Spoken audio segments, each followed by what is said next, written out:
Please welcome to the stage President and CEO of PromaxBDA, Steve Kazanjian, and PromaxBDA Board of Director, owner and president at 2C Creative, and co-founder, Caleb and Calder Sloan's Awesome Foundation, Chris Sloan.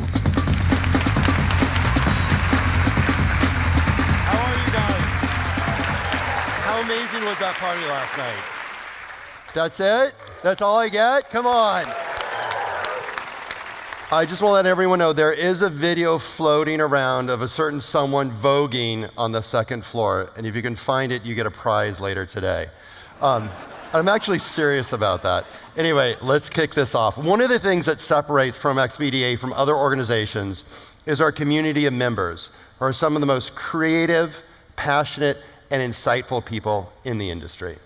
Last year, this community demonstrated that we have the power to make a real difference. We are delighted to offer that opportunity to give back once again at the conference this year. Please, everyone, tomorrow, take some time before 2 p.m. and head over to the Recharge Lounge in America's Hall to support Operation Backpack. Together, let's enjoy a little laughter, spread a little kindness, and have a little adventure.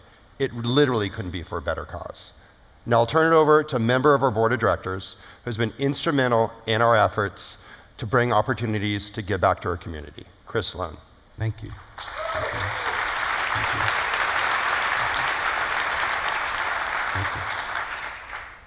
I apologize if I kind of stumble through this, but I just want to start by saying thank you, and that we're extremely humbled and grateful to be back with you to kick off what promises to be another truly awesome conference for a really good, and I make that really a great, great cause. And from all of you in the room, the generosity we've seen from PromaxBDA and its membership has been just astounding. And I continue to be moved. And as I stand here today, I just want to, it's emotional because, my son passed away 4 years ago, and the very first time we ever came out publicly was here. And so many people have been with us every step of the way and helped us learn this lesson of trying to take tragedy and turn it into some form of purpose. So my son Calder was, he was 7 years old when he left us, and he was full of life and a lot of compassion. And we called him Mr. Awesome. And let me tell you, if Marvel or DC Comics were ever going to get in a bidding war over IP over this superhero, there would have been something amazing. He was spectacular. Anecdotally, I could tell you that when he'd see his friends bullied, he'd stand up for them. When anyone is sick, he'd always have a hug ready. He'd ask how you were doing. And even on Halloween, the last Halloween, I remember, he would offer kids randomly in the neighborhood to share. He wanted to share their candy, even, trick-or-treating, knocking the door. When parents would be on their candy, he'd like, well, here's some of my candy. This kid had energy that is so special, and it is alive and well as ever. And even though he's not physically here with us today, so many people are enabling him to achieve amazing things through the Caleb and Calder Sloan's Awesome Foundation, which, as you saw on the tape, is a long-term nonprofit based on this notion of laughter, adventure, kindness. And these words really embodied Calder's approach to changing the world. And our foundation is just so proud to be associated with PromaxBDA. Now, many of y'all were at the conference last year, and odds are that many participated in this mitzvah of preparing sandwiches and packed snacks and drafting these really sweet letters to 2,500 hungry LA families that we were able to serve today. Now, in true Calder spirit, House of Awesome, thanks to your help, this year has found a fun and colorful way to make a difference. And this year, Calder would have been 11. And, with the Paul Deese, the movie Spinal Tap, if you're old enough to remember it, we're taking it to 11 for another awesome cause. So with 22,000 homeless kids in New York City, most lacking vital school supplies, we've teamed up with this incredible organization, Volunteers of America of Greater New York, and Operation Backpack, which you're going to hear more about from in a moment. And we want to put a dent in this horrible statistic. So thanks to the generosity of PromaxBDA members like you who personally donated, plus our partners who leaped in full bound, A&E Networks, Debmar Mercury, Discovery Networks, FX Networks, Ion Media, Lil Casper, Man-Made Music, NBC Universal, Viacom, INSP Network, The Garden Creative, and 2C Creative. I mean, it's an amazing group.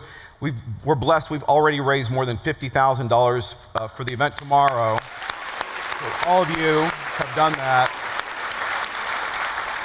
And what this is going to translate into is packing these fabulous pencil cases of supplies for over 5,000 homeless New York City school systems students, along with thousands of additional school supplies. And I also just want to pause and say, again, Karen and Stacy on Promax have been just forces of nature doing incredible things, and I can't thank them.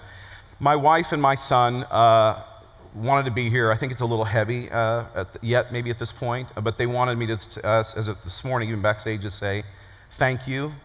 They're incredibly grateful for helping us keep his memory alive. And so now this is where all of you can continue to help. It just takes 15 minutes of your time to make a difference.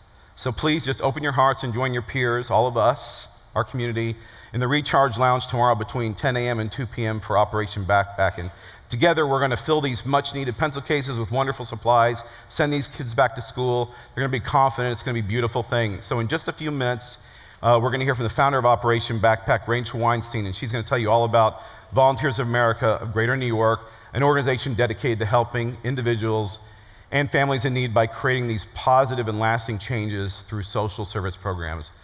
But first, let's learn a little about it. Let's take a look at this short video and get a deeper look into Operation Backpack. Thank you.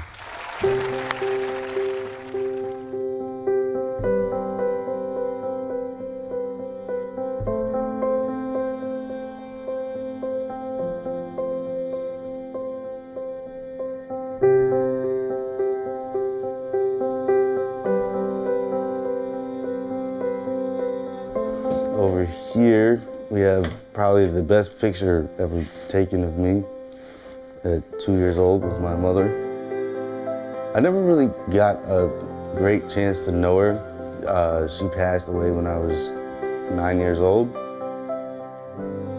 This drawing, I did this junior year at Lincoln High School.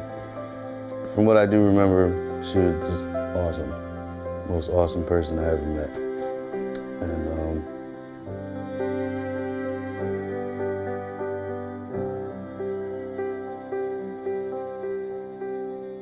over here, being in a shelter, you don't feel like a kid. Like, you can't tell your friends that you live in a shelter. Can't tell my friends, oh, I moved here from the suburbs.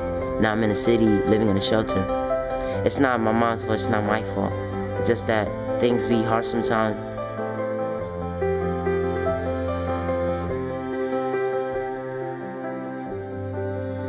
We got pushed out further into Brooklyn in a more unsafe area. The landlord disappeared with the money that we paid, and we were kind of left stranded. A friend of the family took my sister and I in, but my mom, my brother, my stepfather didn't have that. The only choice we could have was to go into the shelter system. At least we'll be together.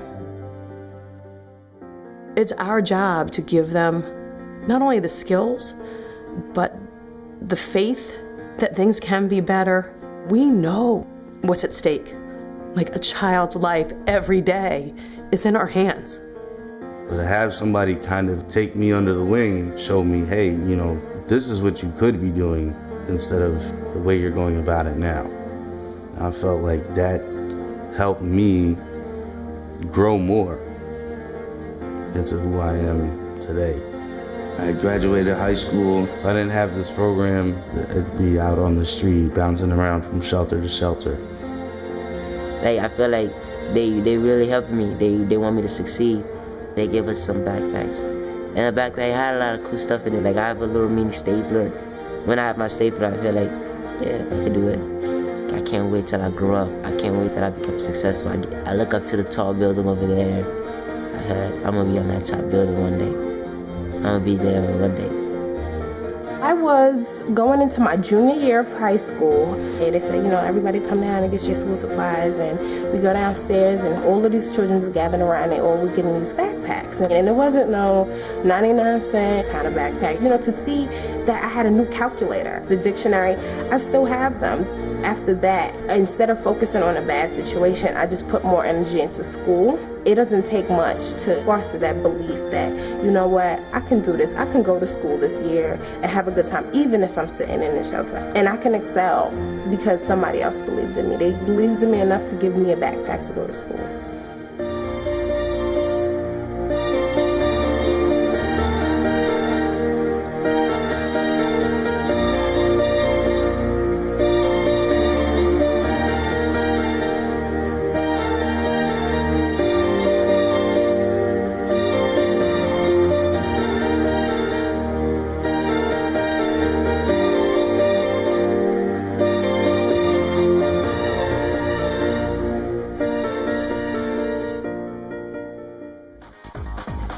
Please welcome to the stage VP Communications and External Relations at Volunteers of America, Greater New York, and founder, Operation Backpack, Rachel Weinstein.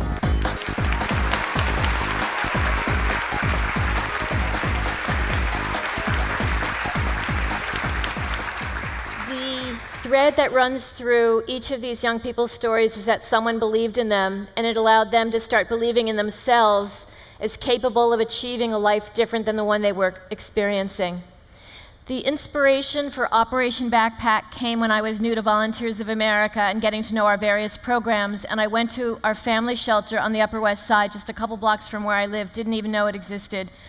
And children were getting on a bus for school, and I didn't notice any backpacks, and I'd just been shopping for my own kids, so I was looking for backpacks. Come to find out, they didn't have a pencil among them. So of course, as a mother, I was pretty much in agony for weeks. I was thinking about this. The children were counting on going to school and a teacher recognizing that they were a child in need and giving them supplies. But of course, if the teacher recognizes a child in need, so will the child's classmates, and so the gig's up. And these kids typically try to hide the fact of their homelessness. When a classmate asks where they live, they point down the street kind of vaguely, not pointing to the actual building. And they isolate themselves from making friends because they're concerned they'll be invited home to a classmate's house and they can't reciprocate. The shelter has rules, no guests in units. While it doesn't change the fact of their homelessness, a new full backpack truly can make the difference between a child being excited to go to school and refusing to go at all. Every year we research at least 30 schools to see what they require the children to bring, what supplies, and we always default to the most demanding lists. So a lot of kids get more than they actually need, but at least no kid goes in embarrassed not having what they need, what the other kids have. Plus we have strict parameters. Only top quality backpacks like those we would put on our own kids' backs. That's really our standard. Would we give it to our own child? And the backpacks have a very specific list of supplies per grade. The backpacks, maybe most important, are in the children's hands before school begins. We don't dole them out at school, so that they can walk in looking and feeling more like their housed classmates and less like a child in need. And if you could see the children open and explore their backpacks, for the little ones, it's just full of joy. It's like Christmas in July, because they never get anything new. And for the older kids, it relieves them of a great stressor. They have so much to bear, so much anxiety on their young shoulders, and so knowing they have a backpack, a new backpack full of supplies, it just relieves them of a huge stress. Operation Backpack is 100% dependent on the generosity of the community, largely the corporate community. There's no public funding for this. As support has grown, so has our goal. Not just a backpack for the 800 children living in our VOA shelters, but a backpack for any student who needs one in any homeless or domestic violence shelter across the entire city. To date, we've given backpacks to more than 160,000 children. Last year alone, with 270 corporate partners, we gave all 18,000 children who needed one a completely full backpack for the first day of school.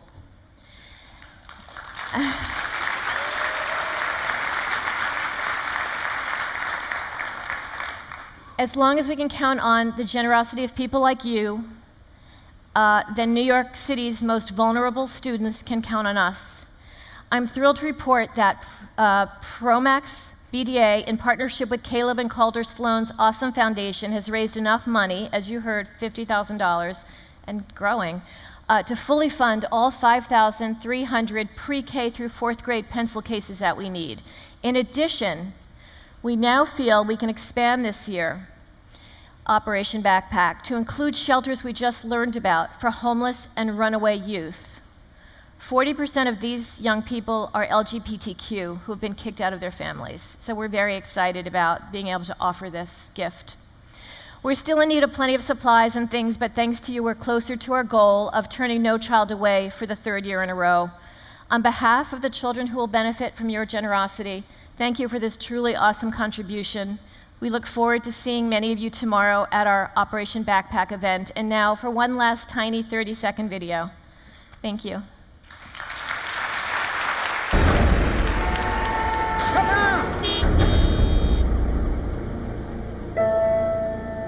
I worry my friends find out where I live or that I don't have a notebook or pen.